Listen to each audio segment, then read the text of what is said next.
Okay, good morning, everyone, and welcome to the Leicestershire and Rutland Safer Community Strategy Board. Do we have apologies, Ewan? Yeah, we have apologies from Sharon Cook, Michael Wyatt, Tim McCabe, Rick Bowser, Jonathan Starbuck, and Carly Turner. Thank you. Okay, on to agenda item 2, which is appointment of chair. And just to note, the terms of reference of the board state that the chair will be the Leicestershire County Council Cabinet Lead Member for Safer Communities for 2024-25, which is myself, so I will chair the board. So just for that board to note that. And on to item 3, which is the appointment of the vice chair. And to note that the terms of reference of the board state that the vice chair will be the Rutland County Council Cabinet Member with responsibility for Safer Communities, who for 2024-25 is Councillor Wise.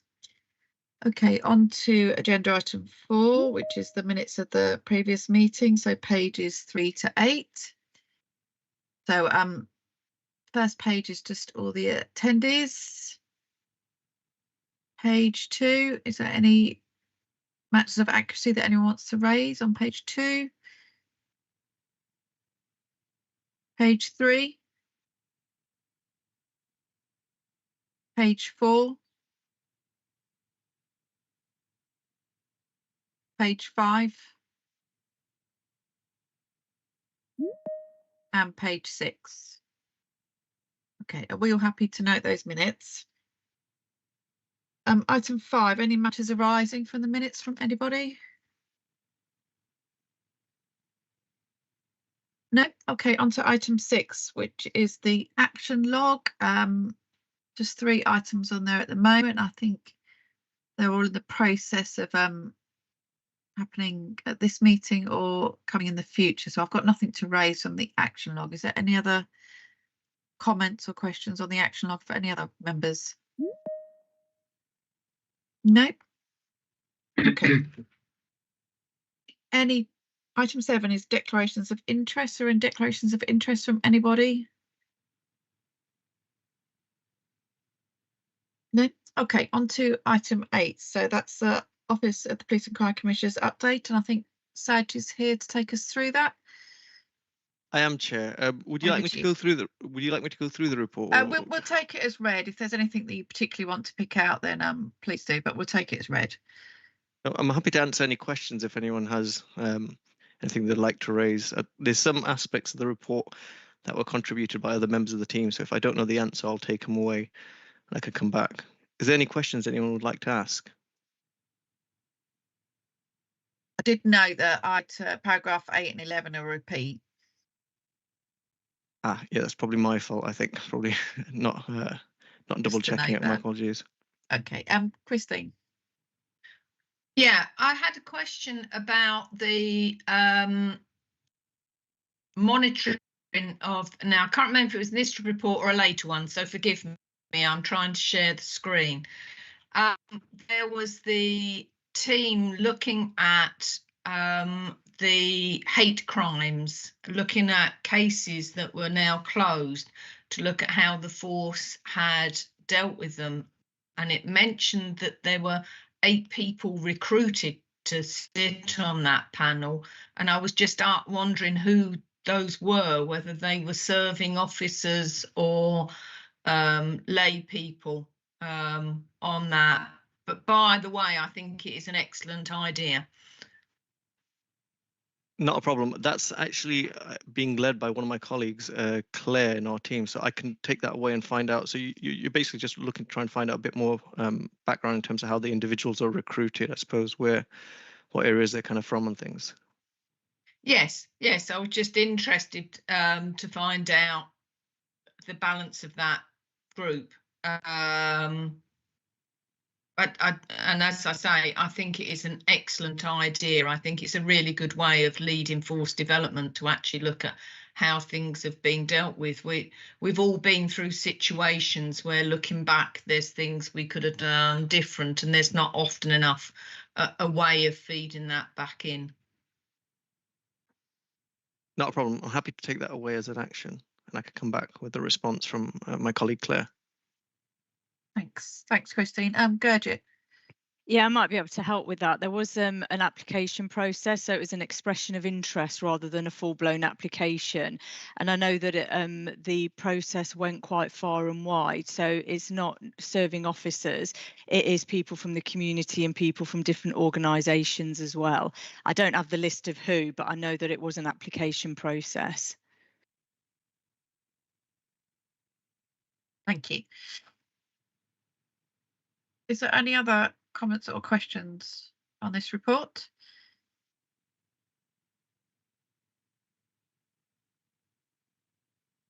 No, okay, just to note that People's Zone grant funding opens from next Friday for 4 weeks. So I presume it's an ask for the board to promote that as well, about those areas that they're working in, if there's any projects that they know of, to make sure they get their applications in time by the 2nd of August.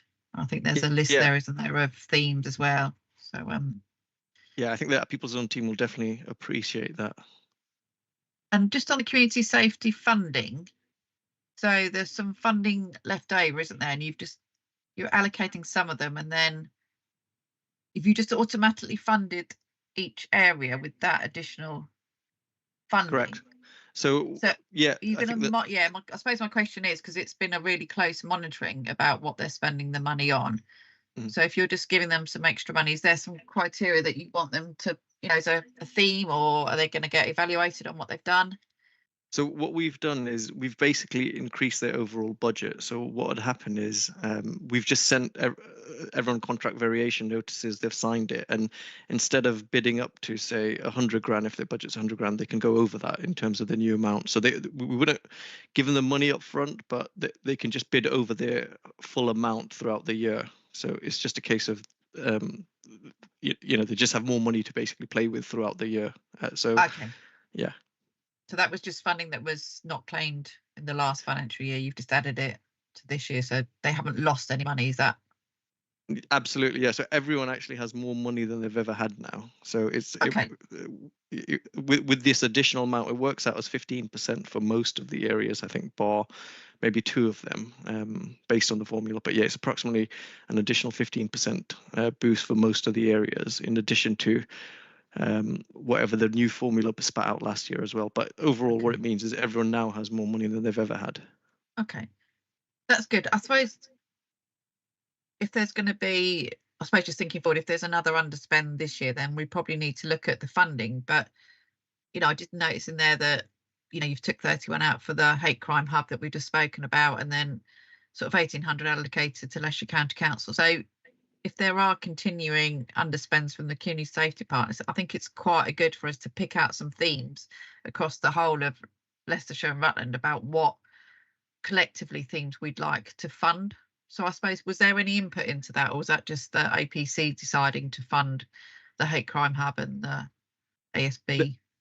So I'll be honest here, I think these were discussions that were had above my head, and when the total amount we had was about 140,000, and I think there were a lot of people vying for a chunk of this money, and I've tried to retain as much as I can for the CSPs, because the original understanding was the whole amount should go back to the CSPs. But because the force put up a case for this hate crime hub, and all the partners across the CSPs were in support of it, it just made sense to take it out at source. And it was the same situation with the 1,800 for the training, because again, everyone across LLR benefits from that. So these are things that were agreed because everyone benefits rather than one specific area. I think it's a good idea if there's underfunding that we get something that everyone agrees on. But you've kind of said that everyone agreed it, so I kind of get the sense that it was a collective across the board support for it. So that was, I suppose, my question really, is everyone on board with how that's doing it? Because we don't want that funding going elsewhere if it is allocated for CSPs, do we? The only thing I'll caveat, Chair, is again, we won't know if there is any underspend until the end of this financial year. And again, I'll have to go to the Commissioner to say, look, this is the carryover budget. Are you happy for us to use it again in this manner? And at this stage, I couldn't promise. I mean, the view has always been, yes, we redistribute it. But if the Commissioner then says, no, you know, for whatever reasons, you know, there's other things that he'd like to keep it for, then that could be something. So I'd probably just say to partners, just try and spend your money this year. Yeah, exactly. You just never know what happens next year. Yeah. Okay. Gadget. Yeah, just to give you some context to that. So there's a strategic hate crime group, which is currently chaired by Grace Strong, a Director of Prevention. And there was a multi-agency discussion there about funding the Hate Crime Hub. So I chair Senior Officer Group, and when there are projects that look like they would work across LLR, we've kind of preempted that. So we already know the things that we could use the underspend on. And I'm in regular contact with the Director of Partnerships and Commissioning in the OPCC, Siobhan. So we're having those conversations and ensuring that any underspend is used across LLR for those joint projects. So yeah, that is how we're working it through, and it is in hand. Okay, perfect. Thank you. Any other questions or comments? No? Okay, on to item 9, the anti-social behaviour system update. So Jamie's here to give us a verbal update. Over to you, Jamie. Thank you, Chair. Morning, everybody. So Jamie Osborne, I work for the County Council, as you know, when I spoke last time.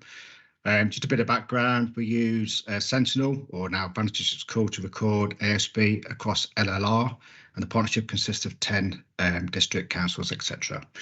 So a few things that we're working on at the moment. We just signed off our RRD, which is our review, retain, delete.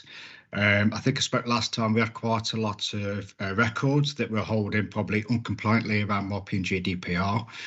The police put a paper together and how we can delete most of those records that are older than 6 years old. That's now been agreed by the partnership, and we should be taking that forward in the next week or two to get rid of that data.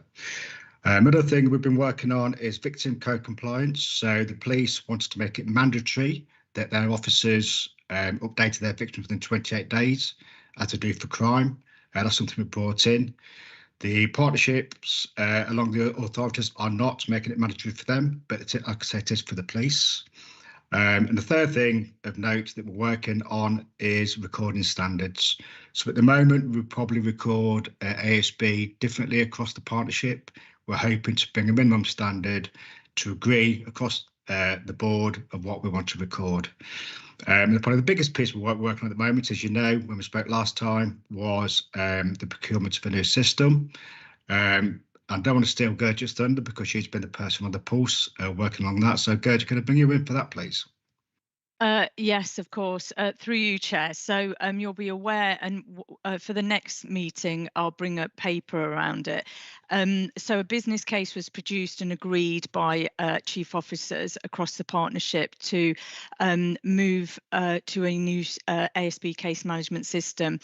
So Leicestershire County Council will be leading that procurement process of a new system.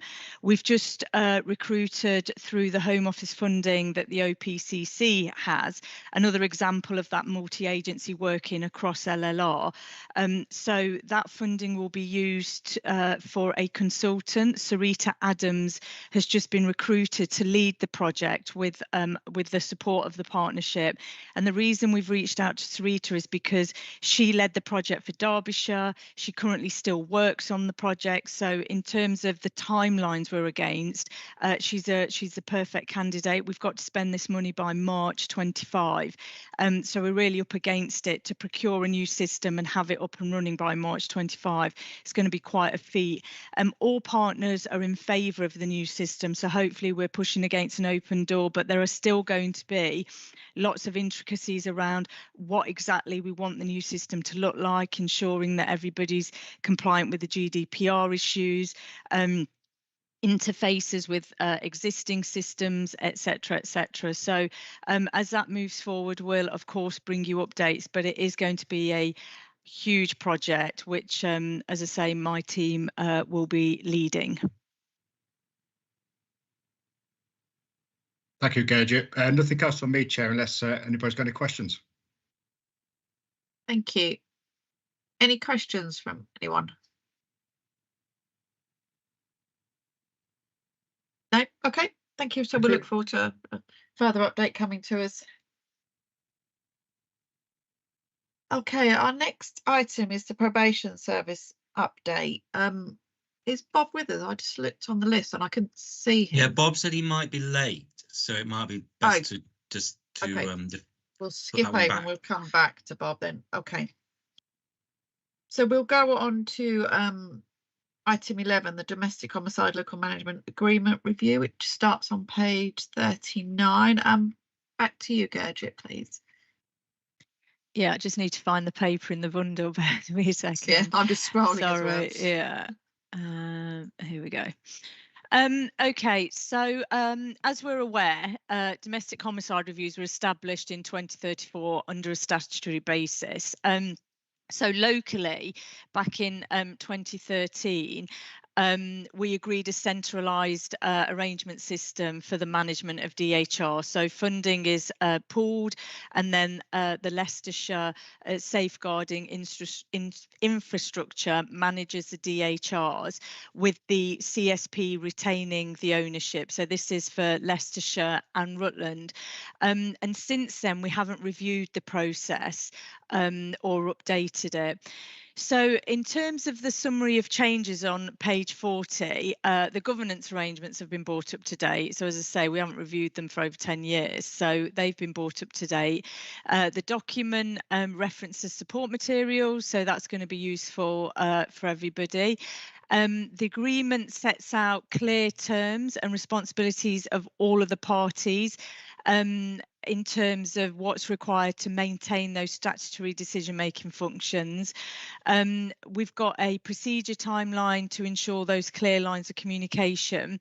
And we've also put in there what the consequences of kind of moving away from that process would be. And that's it in a nutshell. And the recommendation is to note the content and to approve the DHR management local procedure. Rick has been going around CSPs and delivering some training to chairs and officers, and I think that's gone down well as well. Thanks, Gurjit. Wendy. It's probably just worth mentioning at this point that NHS England have actually changed their processes in relation to the management of the draft DHRs, and we are actually now required to complete an ICB reviewers assurance template, which focuses on specifically on the health actions and focuses in on learning and improvement and of this. But the templates needs to be submitted on a secure portal to NHS England prior to it all going off. So, and the reviewer cannot be part of the DHR panel. So the reviewer will also be responsible for reviewing requests for not to conduct a DHR as well. So, and we'll need to inform again NHS England whether we concur or not with that decision. So we are looking at our processes to incorporate this into ours as well. But I think it's just worth noting that we've now got an additional step that we have to do within health. And I was just actually wondering if it would be possible to have a copy of agenda item 11 as a single element, so as I can circulate it around and make sure that we're not adding in delays into the process. It does concern me a little bit. Yeah, Ewan will be able to just separate that out for you. Thank you. Yeah. I did learn how to do that the other day, but I'll let you do it. Yeah. I don't know how to do it. Christine. Appendix 1, it refers a lot to districts. Of course, Rutland isn't a district. Yeah. So Rutland appears invisible in there. I was reading through and to start with, I thought, oh, this doesn't apply to us. And then I thought, yes, it does. We might be smaller than almost every other district within this group, but we're not a district. And as such, some of the structures might be different. So we need to just be mindful of that. Noted. I'll speak to Rick about that. Just the other thing to add, not to do with the process, but we've had some issues with taking forward the learning and the actions from DHRs, and there's a piece of work going that we're looking at the minute with the Safeguarding Board about how we drive that forward. So where it's a single agency action, that's really clear, but where there's a partnership action, they're kind of nobody's stepping forward to pick it up. So we're looking at how we overcome that. So we'll bring you an update on that at the next meeting to ensure that that learning is picked up and we don't, make the same mistakes again. Just picking up that point, because obviously I have responsibility for coroners as well, and there was a thing about because coroners do put recommendations into certain things as well. Do we pick that up as part of this if it went to a coroner's report? Would we also pick that up in this partnership? In this partnership or as part of the DHR? So if there was a coroner's report about a domestic homicide, would we also take into account any recommendations that the coroner put we forward? would, as part of the DHR, that would anything around that victim would form part of the report and the actions from the DHR. It'd all be taken into consideration. Okay. Do we know how many there are that we do? Is it quite a low amount, or historically it has been quite low, but over the last year or so we've seen a real increase, and there's quite a few. I think there's 5 or 6 at the minute.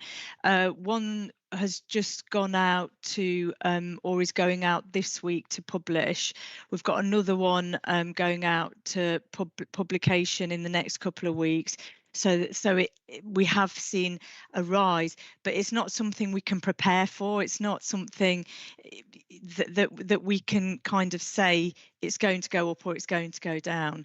And as part of the work we do around domestic abuse, all we can do is communicate where the support is and put safeguards in place for victims and survivors.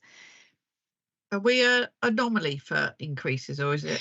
No, and it's not as though we've seen a huge drastic increase of hundreds, but it's just it is higher at the minute than it has been in previous years. Okay, and we've not picked up any themes or anything about why that might be. No. Oh, here's Bob. Okay. Is there any other questions for Gurjit on this? And we'll take those points that Christine raised about Rutland as well. We'll check that in. Jim. Yeah, I suppose just wonder if do you feel that the rise in numbers that you're seeing do you think that's possibly linked to the rise in domestic abuse cases? Certainly we're seeing that across Harborough. We're getting more referrals for domestic abuse through homelessness and rehousing or temporary accommodation. It's through you, Chair. It's really difficult because we've had some where it's a older child has murdered a parent. We've had older people, there's been dementia involved, there've been, it's a real mixed that there's nothing where we can link them that there's a specific issue. So I mean, we can look into it, and we will look into it in terms of the learning and the actions that come out if there's any commonalities, but at the minute we're not seeing that. Okay, thank you. And it could be the cost of living, couldn't it? The pressures that people have been under the last year or so could, but if we're not actually picking up anything particular that we can take action on, it is just continue with that domestic abuse and, pointing people in the right direction, isn't it, to where they can get support. Okay, any other comments on this paper? Nope. Okay, so Bob has arrived for us, so we'll just go back to item number 10, which is the probation service update, starting on page 15. So over to you, Bob. Thank you, Chair. Apologies for being late. I think I put an explanation in the chat as to why. So I'm actually going to do the slides in a slightly different order than they are in your pack. I'm going to actually start off with the last 3 rather than, and I'll explain that in a minute as to why I'm doing that. I also may not go through all the slides that are in your pack, because quite a bit of it is detail and operational and practitioner detail, which I put there for people's interest, but I don't think I need to go through in detail at today's meeting. So bear with me. I'm just going to share my screen and do it that way.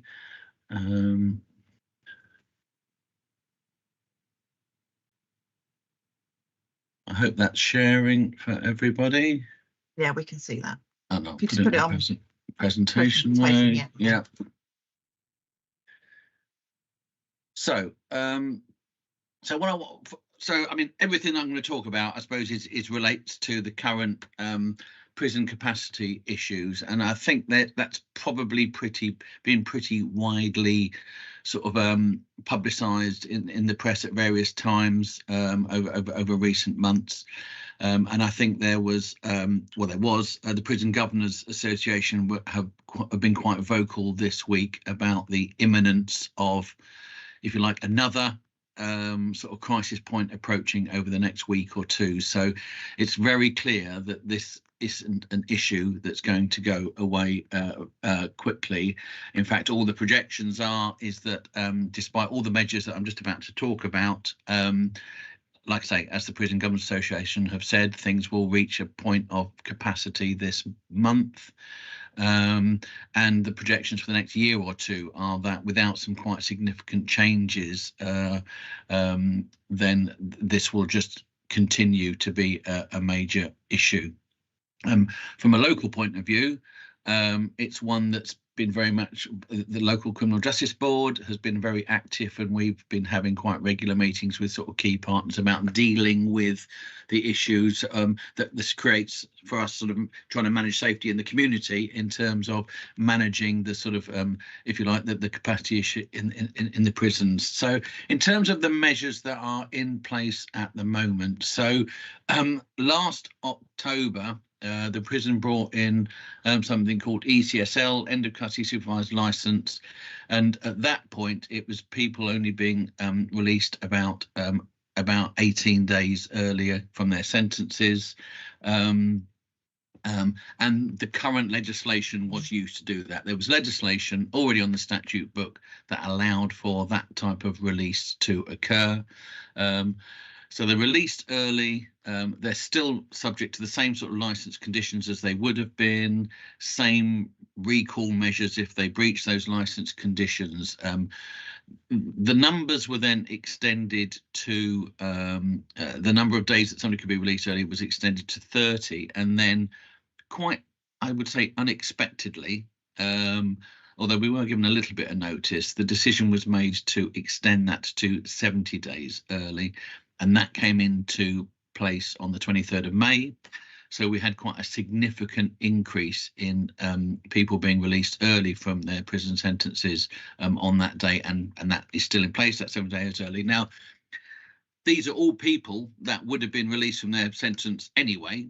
However, the fact they're being released quite early has an impact on the sorts of things we can do as a probation service and other partners who are involved in resettlement work in terms of doing resettlement and planning for people's releases. So it also means that we have significantly more people as a probation service, because all people who come out of prison are subject to probation service supervision under various guises. So it's had that measure has had a significant impact on probation resource in the community, which was already under significant pressure. So there are groups of people that aren't eligible for ECSL, against sexual offences, terrorist offences, people who've got sentences of 4 years or more for violent offence. Category A, that means the most high risk prisoners. Actually, that's slightly out of date. Actually, no female prisoners at the moment are entitled to ECSL because the female prisoner state isn't under the same pressure. Obviously, people who are remanded in custody, and people who, and again, actually, that last one's it's less than 70 days away from their release date now.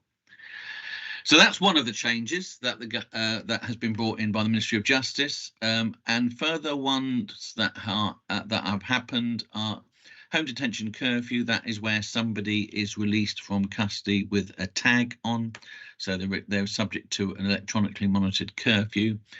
Up until recently, people weren't eligible for that if they were serving a sentence of 4 years or more. That group has now been brought in. So it's plus if people have previously been recalled to prison, they weren't able to apply for HDC. That has changed. So it's widened the numbers of people who are subject to home detention, who can be released early on home detention curfew. And then there were changes to the recall system. Now, these came in April. Basically, if somebody is on a license and breaches their license, they can be recalled to prison on the say-so of a probation officer. Two types. There used to be, there are two types of recall. One is called standard recall, where somebody goes back to prison and they either serve the rest of their sentence in custody, or they can be released again, but only on the say-so of the parole board. And then there was fixed term recall, which was up to 28 days, where somebody just went back to prison for a fixed period of time. This is for sort of lesser serious offences or lesser breaches, and then would come out again. At the beginning of April, almost the default type of recall prisoner is now 14 days. So virtually everyone who breached their licence only gets returned to custody for 14 days, and the parole board aren't involved in the decision to re-release. That has had a significant impact not only on probation resources, because when you have to recall somebody, that's quite a big piece of work. They come out, and then what we're finding is a bit of a revolving door happening with quite a lot of people who are being recalled to prison on more than one occasion. Also, recall, I would say, is one of our key risk management techniques. If somebody is exhibiting behaviour we think they need to be back into prison, okay, we can get them back into prison, but then they're out again in 14 days. So again, causing quite significant problems as a probation service trying to manage all of this. So that's the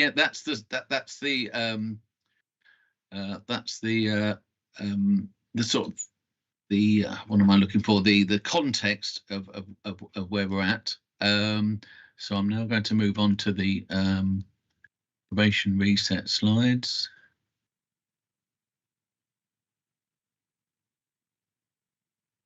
So as a consequence of the measures that I've just talked about and the massive pressure that has put on probation services, the Ministry of Justice, in recognition of that, have instigated something called probation reset. That comes into full play from Monday, 1st of July, but we've spent the last sort of 2 months very much preparing this because it's quite a complex process. And in effect, what probation reset is doing is reducing the contact that the probation service has with certain categories of offenders at certain points of their license or sentence. I'll try to keep this as simple as I can, but it is quite complicated if you're not sort of familiar with the sentencing sort of frameworks and the types of post custody supervision that people have. So I shall try and keep it as simple as I can, but obviously open to questions. But the key thing to say about probation reset is that it is a government Ministry of Justice mandated action. So locally, we have absolutely no say on whether we do or don't stop seeing contact with somebody. If they fall within the criteria of ending contact with the probation officer at a particular point in their sentence, then that has to stop. That contact has to be suspended. We don't have any say-so on that. So obviously related to the excessive workload demands and to protect staff. Those anticipated changes in the sentencing bill, that's what I was talking about just now about HDC, that actually did occur just before it was part of the sort of clear up of legislation just before Parliament ended prior to the election. So that has come in. And like I say, there's an implementation phase for it, which we're just coming to the end of now. So it's be fully implemented from Monday.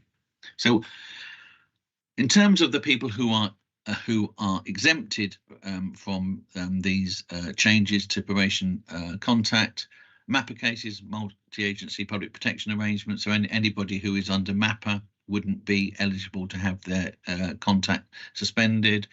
National Security Division, that's the division of the probation service that manages high profile and exceptionally high risk cases. Very high risk of harm cases, people who are involved in active child protection plans. I won't mention that last one because that's not relevant to Leicestershire. So what does it affect? So PSS period. So everybody who has a period of custody comes out on license. So that's license supervision or parole, as some people might know it.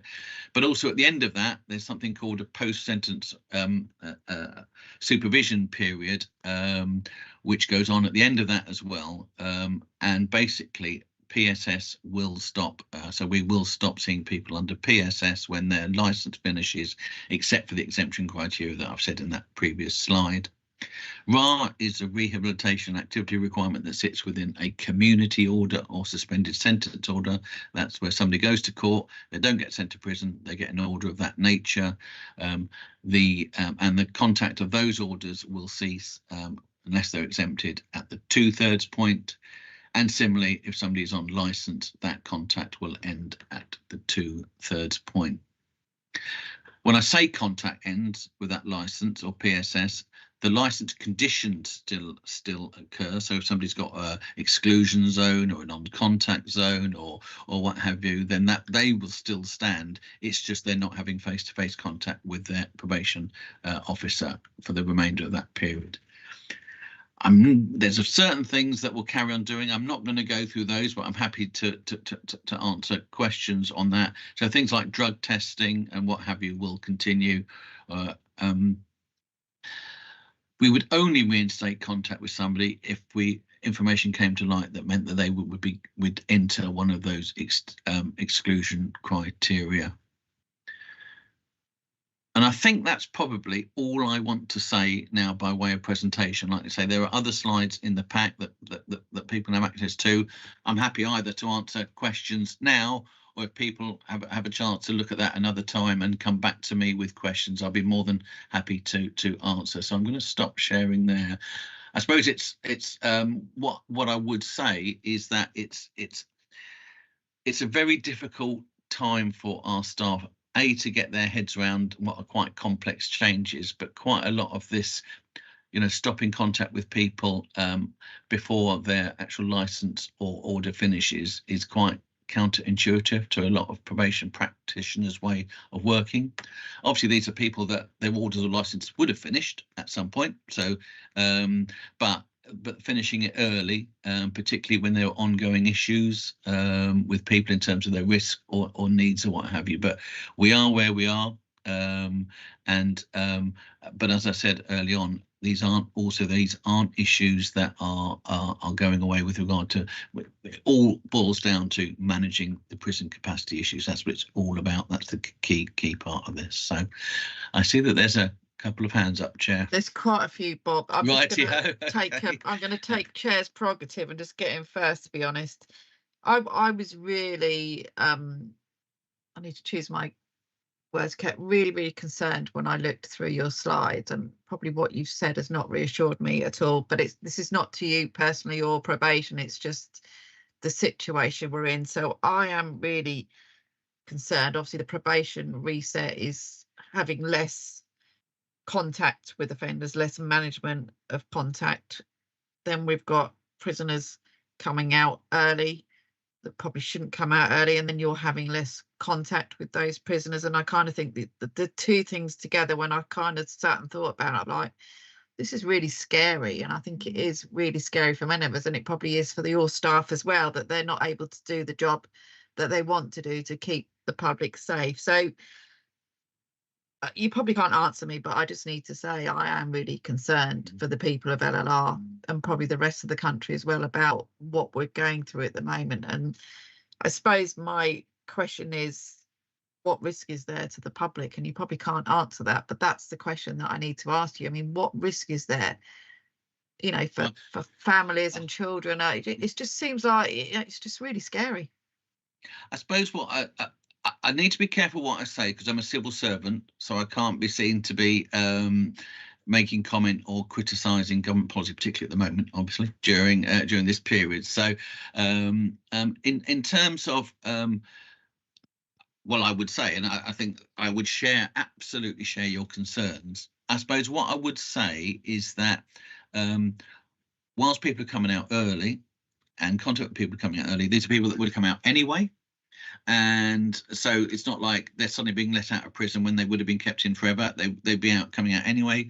These are people whose contact with us would have ended anyway. It's just ending sooner. I think there are very clear guidance on what staff need to do if concerns come to light during the period we're not seeing them. But I mean, that's far from ideal. I suppose there's not a lot I can say to put your mind at rest. I know there wouldn't be. I just kind of needed all to say I can say is that a lot of those concerns are shared by probation practitioners who, on the one hand,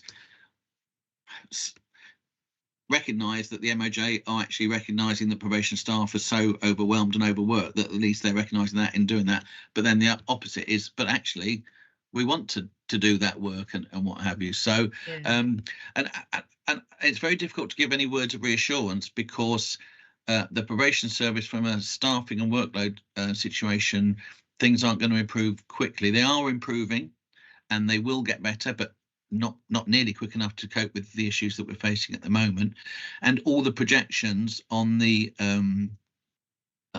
side, on the prison population are that things aren't going to get any better for over the next year or two unless there's a major change in sentencing provisions or what have you. So, for example, I know one of the things that the previous government was looking at was having requirement on courts not to impose short prison sentences but community orders instead. That bit of the legislation fell.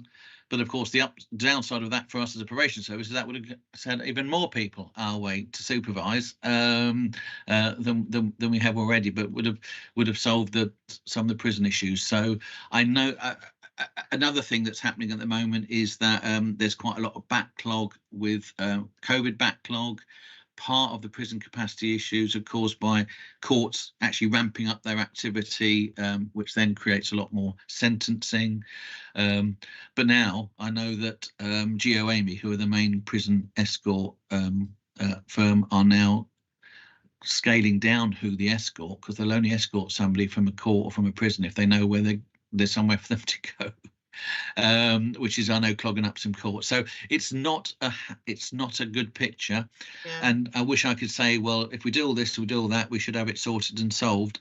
We won't actually. So I think for whoever is the government after next Thursday, it's going to have to be pretty high on their list to do something to resolve where we're at.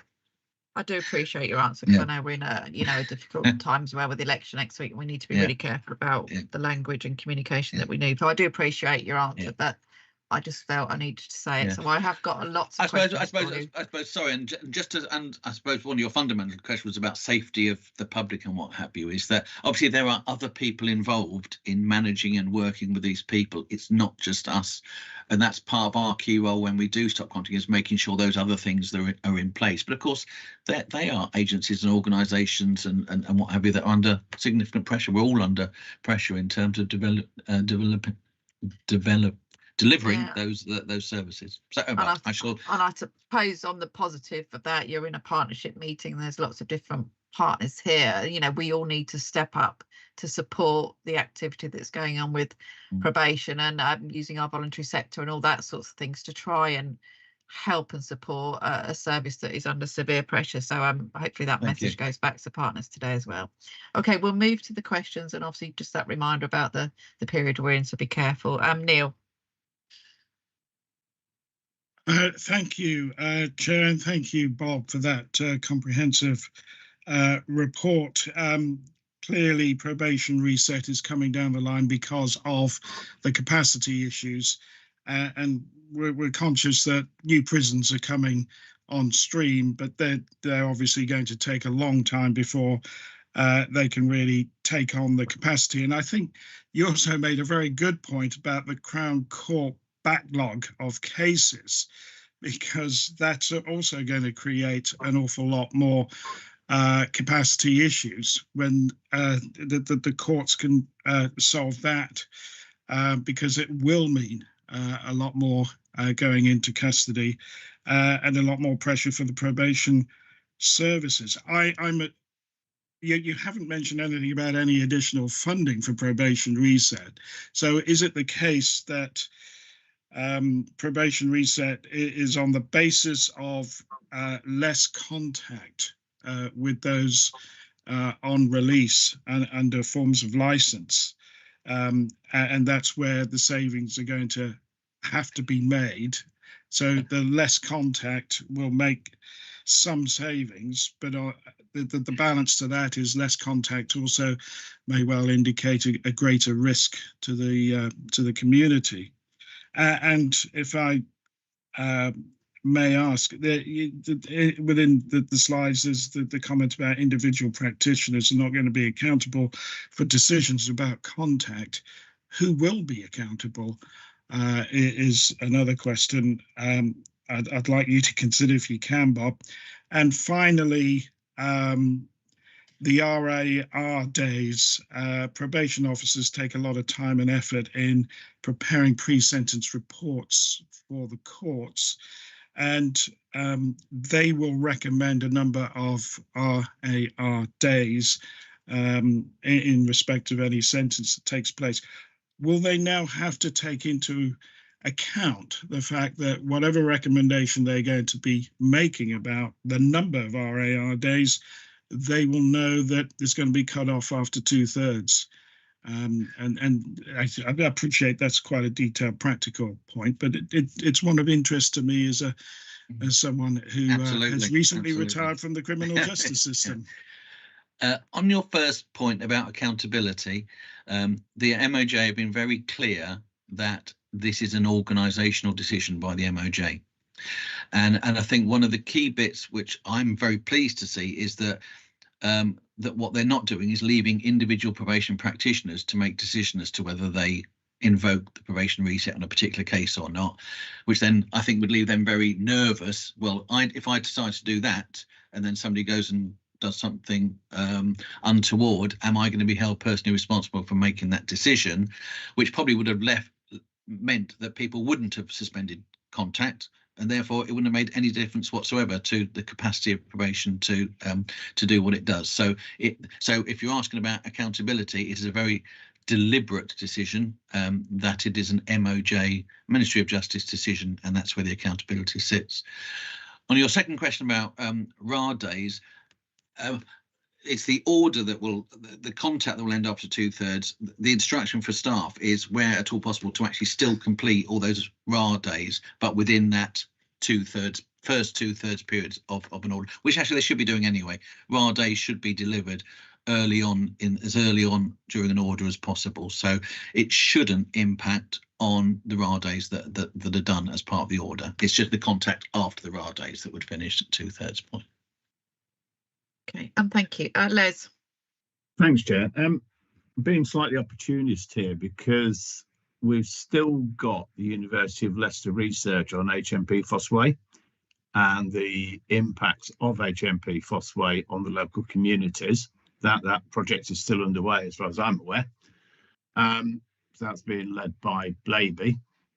And I just wonder if timing is everything, of course. Are we able to fine tune that University of Leicester research to this new probation policy and see if we've got any discernible differences?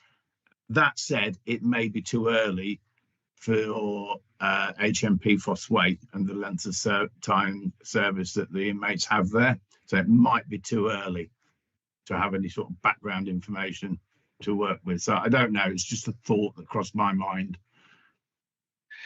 If I could just quickly comment on that, in that any research that included looking at data relating to probation service records or case records, I couldn't just say to you, yes, fine, we'll cooperate with that. That would have to go through the Ministry of Justice, and I think I know what the answer would be at the moment to to any research on, I'm not that. sure. But I absolutely, I think if that could be done, that'd be a really interesting piece of work. Yeah, or look at it, or do it some other way. I'm trying to think. Becca's online. Yeah. Bex, is that something you can pick up internally? Yeah, I think so. Thank you very much. There you go. I'll leave you and Bob and whoever to get on with that then. Thanks, Chair. Okay. Sorry, Wendy, I think you were before Les, but I'll come to you next. It's not a problem at all. Mine's on a slightly different tack because I too am very concerned about this, and but I'm concerned about the risk to these people that are coming out, because potentially they could be going back to the same circumstances that they left, but with, again, potentially with reduced support for managing behaviour change and having that consistent behaviour change in a different environment from a prison, because there's going to be limited planning and the limited contact and supervision. And I'm presuming there's some sort of impact assessment that has been undertaken nationally about that. But the concern is both around that and about the impact on the mainstream services that are already stretched anyway, like you said, Bob. We're going to have to just monitor it tightly, I think.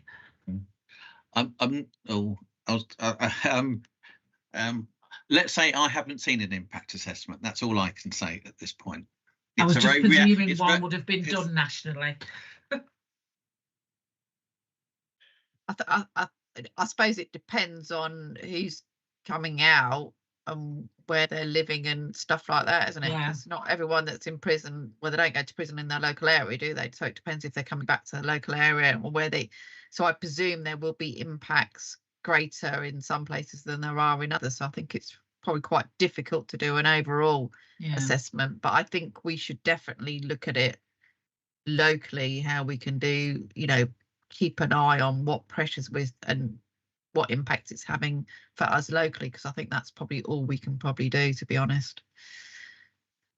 Christine. I think I actually need to echo something that Wendy said about the pressure back on other services. As I was reading through some of the table, no, we won't get involved, we'll pass them on to, we won't get involved, it'll go to this agency. And it occurred to me that most of those agencies are local authority agencies, and yet there's been no additional transfer of money for that. And this is coming part way through a budget year. I just think potentially it is horrendous. I think the system's in danger of passing them on to a service that hasn't got the capacity to respond. And I have serious concerns about that. I'd also like to ask, you spoke earlier about separating out something so somebody could share. I would quite like Bob's, if it's possible, Bob's slides separated out so I can share those back at the authority, because I don't know how aware everybody is. I'd be happy to sort of resend, and I think did you want to, I could also do a shortened version and separate them out. Would you like me to do that, or I'll resend them to you in slightly which I did originally send them as two separate ones, and resend them, but also might cut down the one with the detail in and resend them for circulation to this board. Okay, thank you. Yeah, I think that's I think it's really.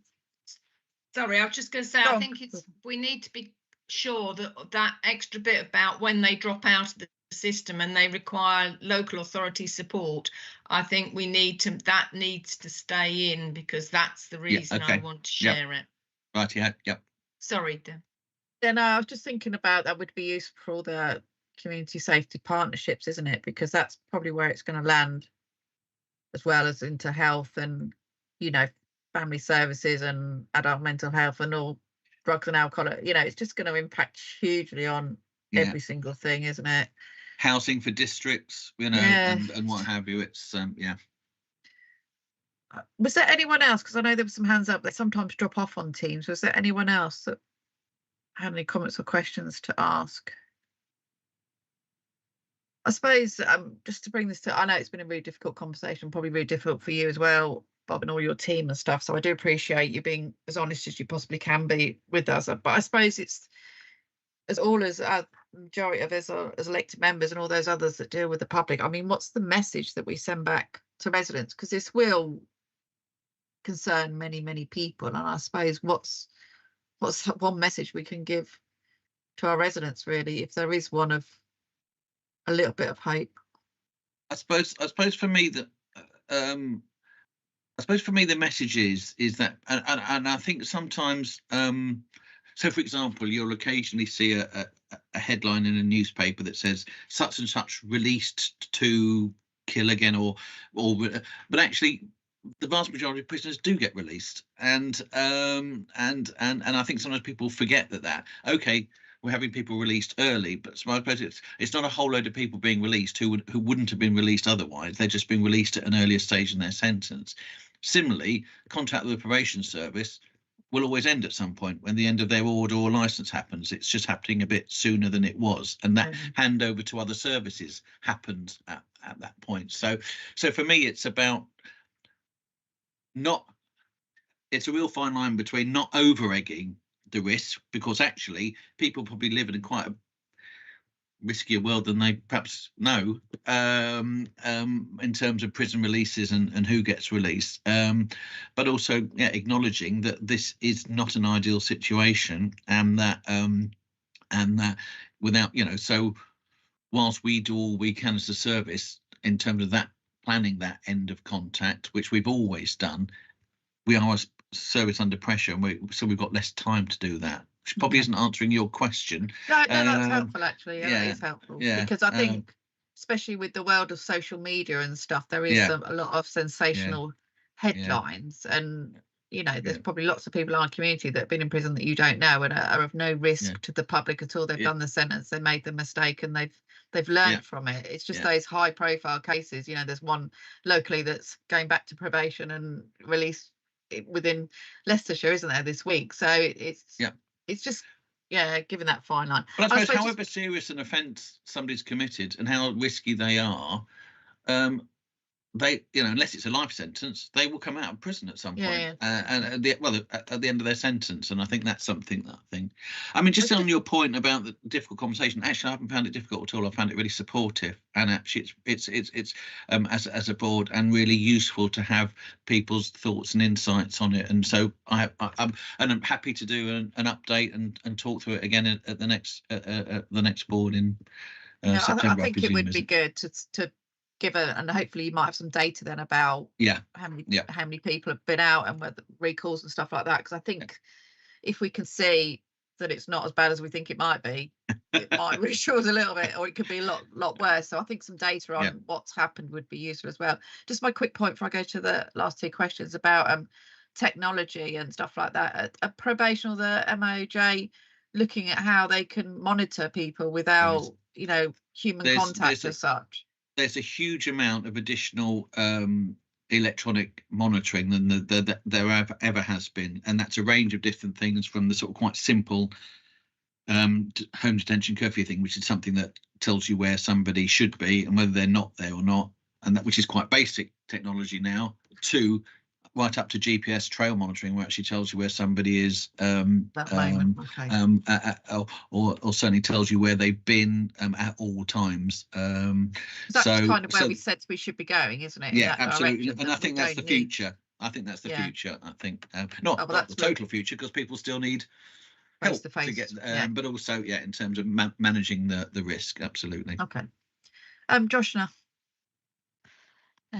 You stole my thunder, Chair. I was going to ask about those alternative options around digital and things as well, but also it was just to flag, Bob. I guess I understand that it's earlier release, so they would have been released eventually, and probation services will stop. But I guess it's that rapport building and engagement, and that risk of then disengaging from services because things are happening rapidly. But it was almost a helping hand if there's anything that we can support with, in terms of if you're looking at the impact and the pressures in the cohort that are going to need, for example, substance misuse support. Please sort of reach out and see if there's, because I guess if we don't know about the national impact assessment, I guess it's understanding the local impact and how can we help you with that. Yeah, thank you, Josh. And I suppose my comments weren't meant to minimise the impact. I suppose Chair was asking me about what messaging could happen in terms of that, but absolutely there is undoubtedly an impact. Undoubtedly an impact. And Les.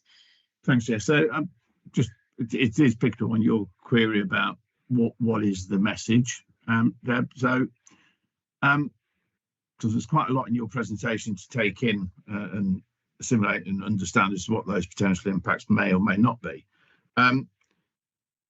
So messaging, I think, will be the key bit, which I think you've already covered, which is they were going to be released anyway. They're just coming a bit earlier than anticipated. You have right of recall, should they breach. So anybody who does something or misbehaves will be pulled straight back in. And what I didn't pick up, Bob, and I may have missed it, is what degree of risk assessment is taken in that early release, or is it just a mandatory? It's mandatory. We have some. We do have a power to ask for an exemption for either them not to be released 70 days early or to put it back a little bit. But what we're finding is that's quite a high bar. There has to be a very, very clear risk-related reason for us to go back to. There's a central gold command group that sits nationally where we have to go back and say, for this reason, please don't release. Basically, please don't release this person because there's actually some really significant risk issues that we've still got to do some more work to put some mitigating measures in place. To be fair, as long as we put a decently put together case, then people's release is being put back, not necessarily the full 70 days, but it's being put back until we can get people in there. But it is still quite a high bar. That was kind of the thought process that said, you know, if you've got an inmate who has been involved in or instigated 3 lots of violence in the last 6 months, but they're due for an early release, you've got the ability to try and stop that happening. Well, only if there are certain things that we would want to do, can't do. That in itself wouldn't stop somebody being released, and because actually the criteria for somebody not being released early are pretty restricted, as you'll see. So yeah, there's still an awful lot of people being released. I mean, no, I can't say. I was going to say something about what was said in Parliament once, but I won't. I can't. No, not this week, Bob. Maybe after next Thursday or whatever it is. Yeah. All right. Thanks, Bob. Thank you. Jim. Yeah. Hi. Yeah. Thanks, Bob. I just wanted to pick up on those sort of inmates that are coming out that probably need that extra mental support, and that may be lost. The mental health support that quite a lot, you know, being able to reintegrate sort of within society, and the dangers to those sort of types of inmates that are, obviously, you know, need that extra support. And you know, it's the revolving door situation that you mentioned, and obviously there's a close link with social services and the support they need generally. That my worry is that that's lost as well, you know, with the sort of lack of face-to-face intervention. Yeah, I agree. One of the bits of work that we're doing, in some people are aware of the Adult Vulnerability and Offending Board, which I chair, which is one of the boards that's sent under the Strategic Partnership Board. One of their priorities there is about that mental health connection, and particularly connection between somebody coming out of custody and that sort of continuity of services and what have you. Yeah, my concern is that revolving door sort of blows a big hole in that process in trying to make that stick. So it's certainly, that's something on the radar, but in terms of a solution to that, yeah, we've got quite a bit of work to do there really in terms of where we're at the moment. And also obviously then that pushes on to any other external agencies that may or could be involved, whether it be voluntary or otherwise. Absolutely. Yeah. Right. I think we'll draw this to close now. Thank you ever so much, Bob, for coming. I do realise, you know, it is a difficult topic, but I think collectively you've felt, you know, across LLR, we will try and support you as much as we want, but, you know, like you say, we're all under pressure. But I think locally, I think we should do some data, you know, keeping our own data agency. How we pull that together, I'm not the expert on that, but I think all the different partners, if they are seeing the impact, then we probably need to bring that together somewhere and see what we can do collectively together. There is there is some data collection because we've sort of got a hub of data collection between us and the police in terms of managing some of this. So, for example, recall numbers and numbers coming out on ECSL. So that would be very easy for me to present because we are doing that. There's a sort of running group that sits under the local criminal justice board that's doing that piece of work. So I could easily pull that out. Yeah. And I think it's that added bit of the other partners help, local authorities. If we're picking up stuff in the communities that we know is because of an early release, whether it's domestic abuse or whatever, we probably need to feed that in somehow. But we'll probably need to take that offline and look at how we do that, because I would be keen to understand if there is, because we're anticipating a huge impact on other services locally, but is that actually going to be realised or not? I don't know. So I think we do need to look at how we look at that just locally. All right, thanks ever so much for Bob for coming. Thank you. You're welcome. Come back to us next time. Thanks for the time. Okay. We'll we've obviously done item 11, so we'll jump to number 12 now, which is our Safer Communities Performance Update 2023-2024 and quarter 4. Gurjit, is there anything you want to add to this report? Obviously, we've got the dashboard there to look at. Any key things you want to highlight? No, there's nothing exceptional other than the only difference really is that Rutland is now included on the dashboard. So whilst there's no trend data, this will build over time. But other than that, there's nothing really that jumps out unless there's any questions which I can take away and get answered.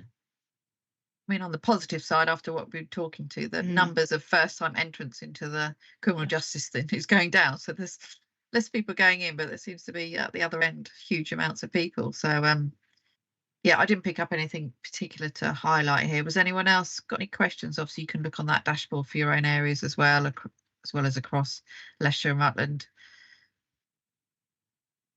No? Okay. We'll move on to item 13, so the multi-agency risk assessment conferences, pages 63. Is Kevin online? Yeah, hello, Chair. Hi. Yeah, over to you, Kevin. That's my third set of headphones, so I do apologise. I've got IT problems. You should have had the slideshow sent through to you. Yeah, we've got that. Ooh, you need me to share it, Kev, or do you want? That would really help because I'm having a few IT problems here. Okay, if that's just okay. A second.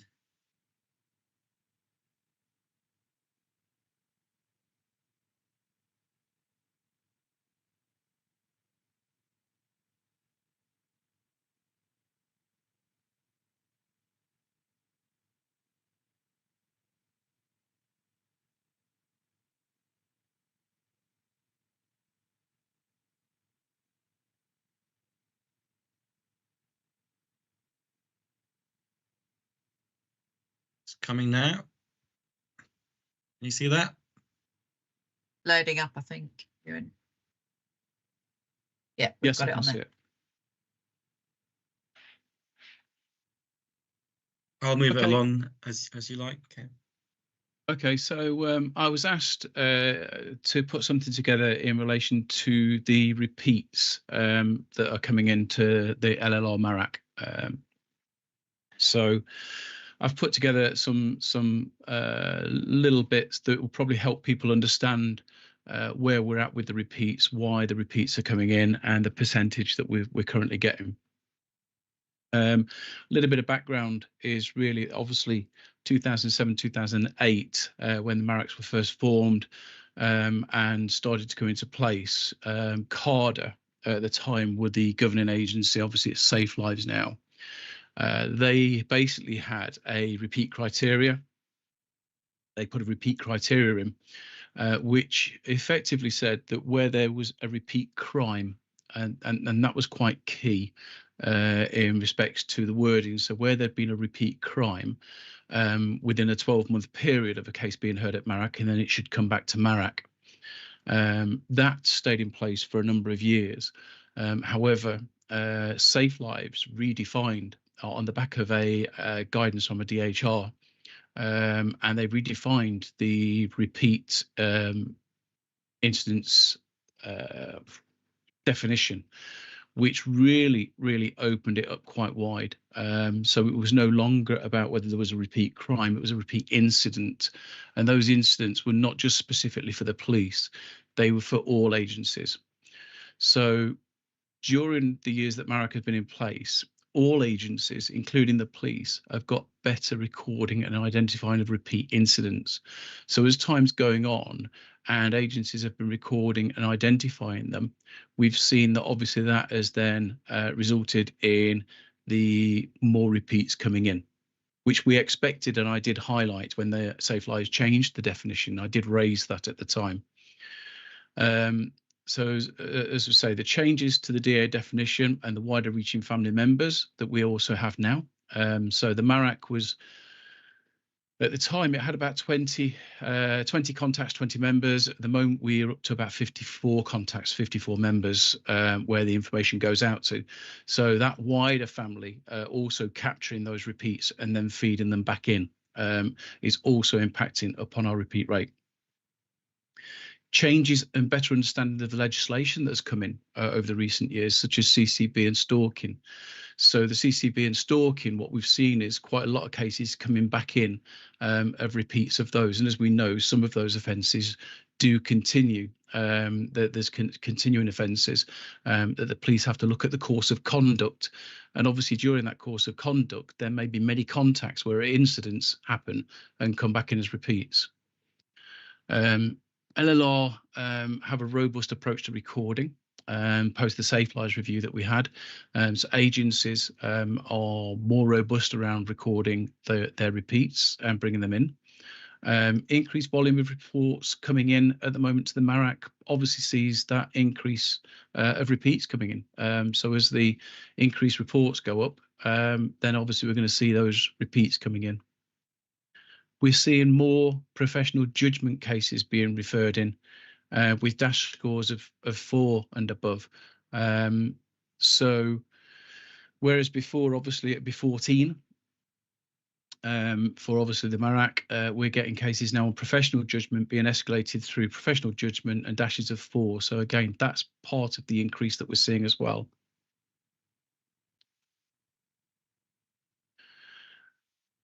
Just a little bit of an idea, just to show you from some cases that we've got, that a lot of people, when they hear of a repeat case coming to MARAC, they think it's a repeat high-risk case. So when the cases first come into MARAC, it's coming either on the professional judgment, the higher risk, the repeats, and a couple of other pieces of referral criteria. But because of the way the definition is now, is that we have a case that keeps coming back in, where a suspect was deported and is in India. They're unable to return to the UK, but they contact the victim via social media. So as there is contact, that's classed as an instance. This fits the definition. So agencies then obviously to continue to support the management of the victim, but have to then report that back into MARAC as a repeat, because it's a repeat instance. We've got another case that is very, very similar, where the suspect is in South Africa. No plans to attend the UK since leaving.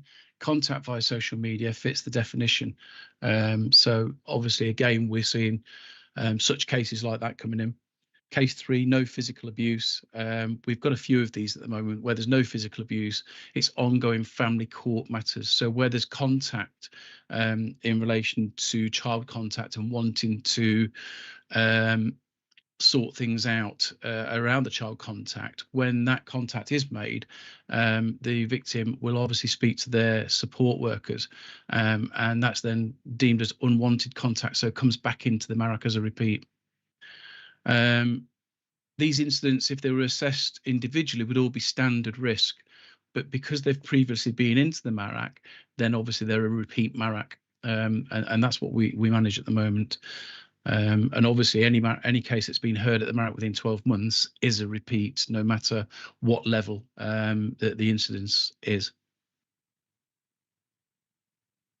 The reference of the 40% repeat rate for LLR should not be looked at as a threshold, but more as a trigger to highlight to the MARAC operational group, who then should look at, review and satisfy themselves that the repeats being recorded are appropriately recorded, and that any cases of multiple repeats have been escalated to ensure management oversight within the agencies that have obviously got the involvement and responsibility.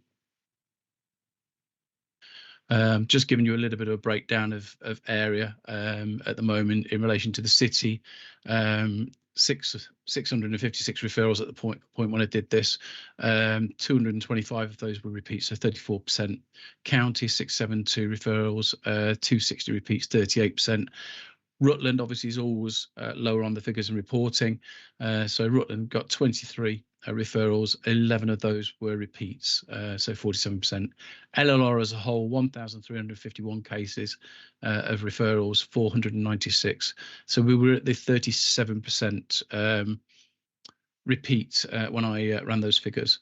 So as an established MARAC, we should expect to see between 28 and 40%.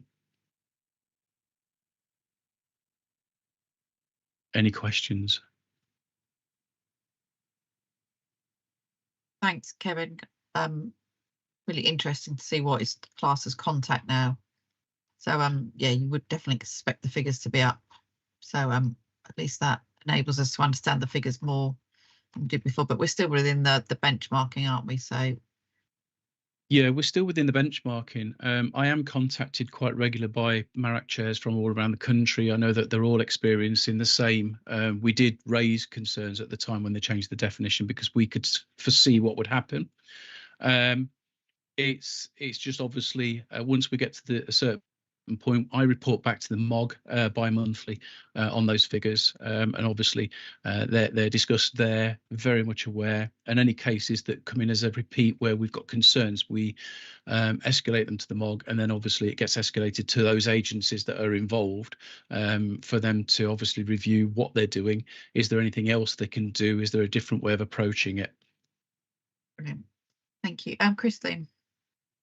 Can I just ask, I noticed Rutland's repeats are high. Are they being a victim of the low numbers there in the one or two more repeats ups their percentage horrendously? Yes, it is. So because the numbers are quite low, the percentage does increase, obviously, because it's just reflective on the numbers.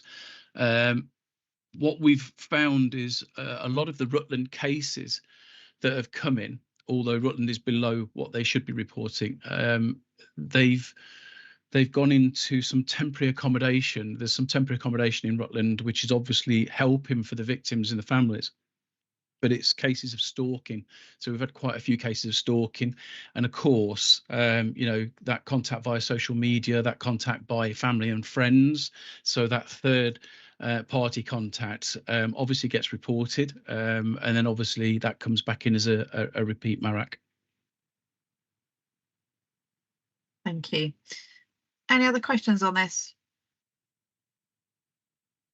No. Okay, thanks very much for coming, Kevin, and explain that to us. Thank you. Am I okay to leave? Is that okay? If you really want to, yes. I've got the MARAC to chair. That's fine. Thanks for coming. Thank you. Thank you. On to item 14, we've got the Prevent Benchmarking Assessment Report, starting on page 73. Anita. Thank you, Chair. I'm just going to share the few slides.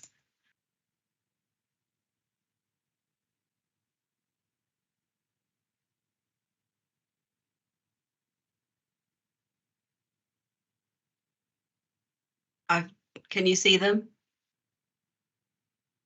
Yeah, they come up. Okay. This is really just to give you information on our annual prevent duty and the assurance process that happens on an annual basis. As local authority, we all are kind of critical role players in terms of ensuring that people who are susceptible to radicalisation are supported. So it's around that. So I've got a few slides here. Am I on slideshow mode? I can't tell from my end. Yes, you are, yeah. Okay. Let's not move. So just wanted to flag that obviously under the Counter-Terrorism and Security Act 2015, the general duties under section 26, where we must exercise. Anita, sorry to interrupt. The slides haven't moved on our screen. Just one moment. I'm going to stop sharing and I'm going to try and restart. Or they're in the pack, Chair. I'm happy to just talk through them. Is that okay? And then if there's any questions at the end. Okay, so in terms of the counter-terrorism strategy, it's under section 29 that we have a statutory duty in our functions to ensure that due regard is given in relation to the work that we do on prevent. Oh, thank you, Ewan. So that's just to put it into context there. The next slide, thank you. Recently, the government undertook a refresh of the prevent duty, and also in terms of us as a local authority to compliant within that, and we are in terms of the way we work across our LLR. We also get quite a lot of support from the Home Office from a regional support perspective. Ian Rabley-Stubbs was our regional rep, but at the moment his position is yet to be filled. And as part of this refresh that happened around the prevent duty, which stemmed from the independent review following 2023 review, is the local authority benchmark toolkit refresh. Previously, we had 10 benchmarks. It's been condensed down to 8 local authority benchmarks. And that's going to take us to the next slide. In terms of the specified authorities, these are the ones that come under the sort of duty under prevent, and all of these authorities will need to kind of ensure that they have compliance with this duty, and also that their responsibilities are recorded and assured, and enforcement is looked at as well.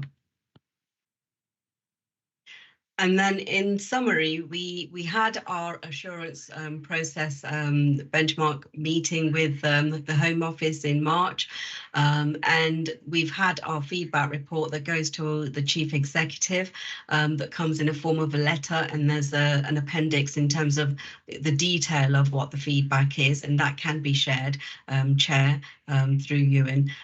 So in terms of key strengths, what's been noted is that we have exceptional governance structure. That's the way we work across our LLR partnership. We also have undertaken excellent risk assessment processes through the county. So we do quite a lot of work with our district and boroughs on a yearly basis in terms of inputting to the CTLP, and then the information we gain from that, we then also use that together with local knowledge to do our local risk assessment. So that's a lot about mitigation and mitigating risks. And then overall, our partnership plans are also very well in terms of how they're pulled together, and we do have a very collaborative way of working.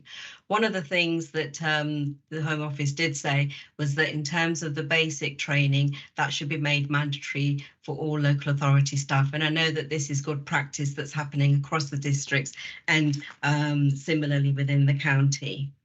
Thank you, Ewan.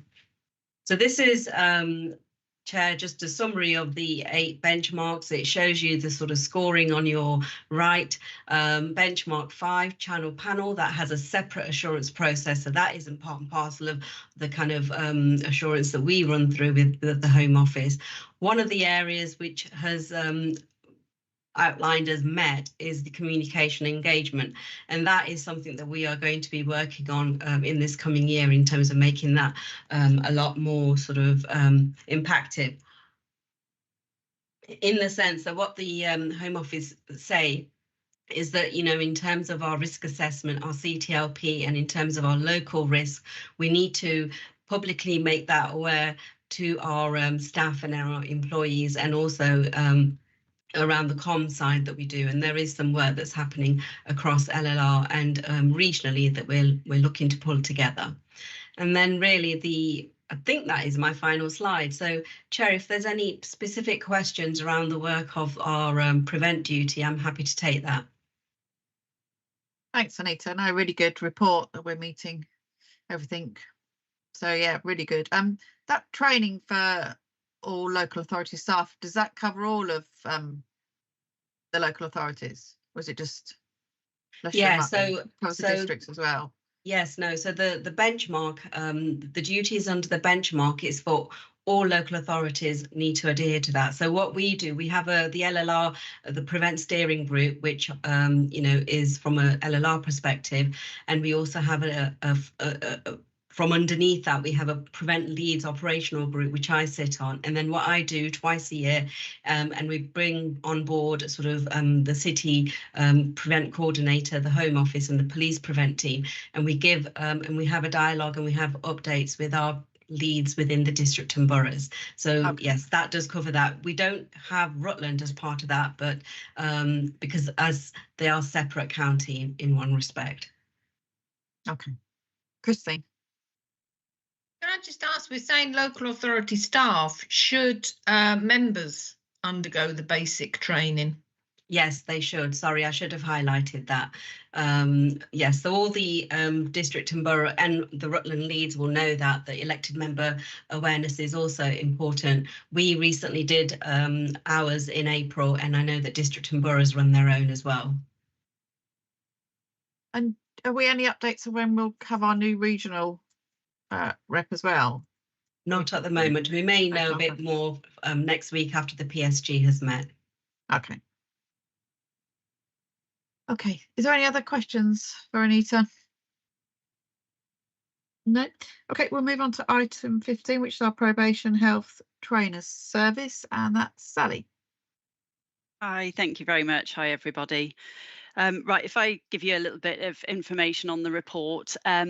Public Health currently fund a probation health trainer service. That's through one of our contracts. It's with the provider Ingeus.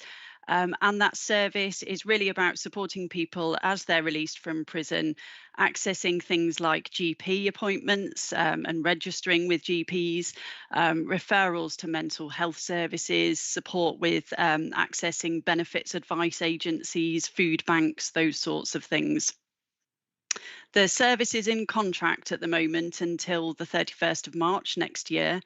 And the current value is just over £67,000 for that per year.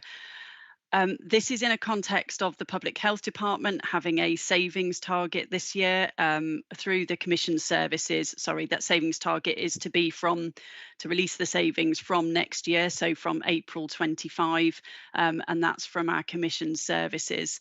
So that's the sort of context that we're working within at the moment. We've carried out a review of this service and found some really positive aspects to what they're delivering. There's one or two limitations, but overall, we found some strengths to the service. We have also become aware, though, of the Reconnect service. So this is one through NHS England. The commissioning of this and the funding of this is through NHS England. Our understanding of that service is that it's there to support with what's termed as care after custody, so improving that continuity of health provision as people are leaving prison for those identified with a health need.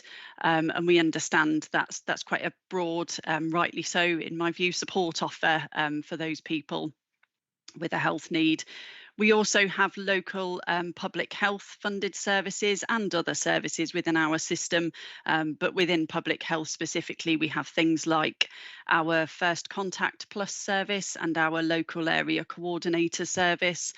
And they're both designed to support people, the whole population, but particularly those groups that we know are likely to have poorer outcomes, to support them to access a whole range of service provision to meet their need. So there are services available to the population if this probation health trainer provision was no longer around. So at the moment, we have a proposal to decommission the service, to end the service on the 31st of March next year. We're currently engaging on that with a targeted set of people. So this isn't a public consultation that's running at the moment. It is an engagement so that we can understand the impact of this proposal. and we're engaging with the probation service, with the provider of the probation health trainer service, and with people that are using or have used the service in the past. So we're wanting to understand the impact of this proposal on those key kind of cohorts of people. The engagement actually ends today. We've had a good response to that so far. So we're pulling all of that information together that engagement has provided us with.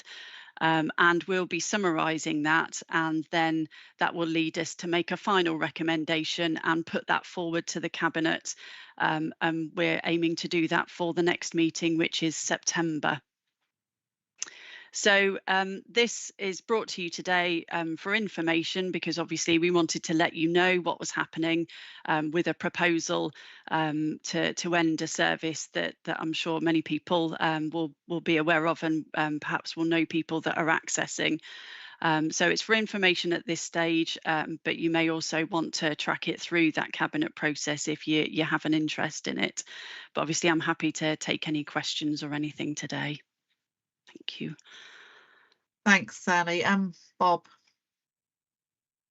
I mean, I understand what underscores this position, given the financial position, and I note the other services that have been mentioned, but they will in no way replicate what the health trainer service does in terms of their accessibility and the amount of individual time that they can give to probation service users. So obviously, in light of what I was talking about earlier in the meeting, it couldn't be worse timing. So I think I've said what I wanted to say through the engagement process, and I know that for probation practitioners, the loss of the health trainer service, irrespective of those other services you mentioned, will be a massive blow to them as practitioners. I mean, it's a bit ironic that we recently had a thematic inspection on work with young adults, and the health trainer service was particularly highly regarded in that inspection. But I know that the financial situation is such that those things won't necessarily save the service. But I feel I couldn't not say what I've just said in light of the likely outcome of this. Yeah, thanks, Bob. I think you're all probably all feeling the same, aren't we? A city of the same view then, do they have the same arrangements in the city with the local area coordinator and all that? Do they have that? No, the broader service offer will be different. They'll have a bespoke kind of broader public health offer. The city do have a contract with the provider for a similar service, and I understand the city are going through their decision-making processes at the moment, their own processes around this. So we do keep in regular contact, and they're very much aware of the fact that we're going through this process at the moment. So, yeah. And the NHS, so it's a very similar service, but kind of what's the difference then between what Reconnect do and the trainer service? Is there a huge difference in what they're offering then, or? I think in terms of the sort of the spec, they look very similar. So the service that I'm sure Bob is probably going to tell us some more on the ground, which would be really helpful, Bob. Yeah. But yeah, I think in terms of the broad aims of the service, they're very similar. But go on, Bob, I'll let you fill us in with some more detail. Well, yes, the aims of the services would look very similar on paper. The spec would look very similar, but in terms of access for practitioners to individual one-to-one continuity of service between one of the health trainers and then an individual person who's on probation will not happen with those new services, which is actually one of the key features of the health trainer service. Anyway, yes. That's yes, kind of on paper they would look similar, but they certainly aren't. In reality, it's the bridge between the person and the service. Then that really key. Yeah. Okay. And I think one of the things we're hoping to sort of pick up with Reconnect and have the conversations is whether, if this does go ahead as a proposal, whether there's learning from that could be taken on board with that service. Whether there's some opportunities there to sort of take the learning and take the aspects that have really worked well, on board. So that's something that we're following up as part of this engagement, really. Okay. And sorry, Chair, and I'd be very happy for us to be involved in that if you wanted us to be involved in that piece of work. That's great, thank you. Okay. Any other comments or questions on this? No? Okay. Thank you for that, Sally. On to item 16, any other business? I understand, Gerda, you've got one piece for us that I've been made aware of. Yeah, just really quickly, in a bit of a heads up, really. I've been advised that there's the Cruyff Foundation are looking to put in a 3G five-a-side football pitch or something equivalent in the county. So what they're looking for is space to be able to put something in, and also there will be funding attached to that, but maybe some Section 106 funding could support it. So just to give you the heads up, I will be in touch with your officers to see if this is possible. Personally, looking at kind of ASB figures and where demand is, maybe Charnwood, Loughborough area, potentially Hinckley, but I will be in touch with officers and I'll update how we go with that. But I think it's quite exciting because most of this work's been done in the city, so it'll be positive for us to get something in the county. Maybe it'll be a start to getting a few of these in the county for our young people. Thank you, Chair. Thanks, Gerda. Anything else anyone wants to raise? No. Okay, dates of the future meeting are on there. So our next one is due on Friday, the 27th of September at 10 o'clock. So enjoy the rest of your day and I'll see you all soon. Thank you very much, everyone. Thank you. you. Yeah. I'll have one. I'll have it.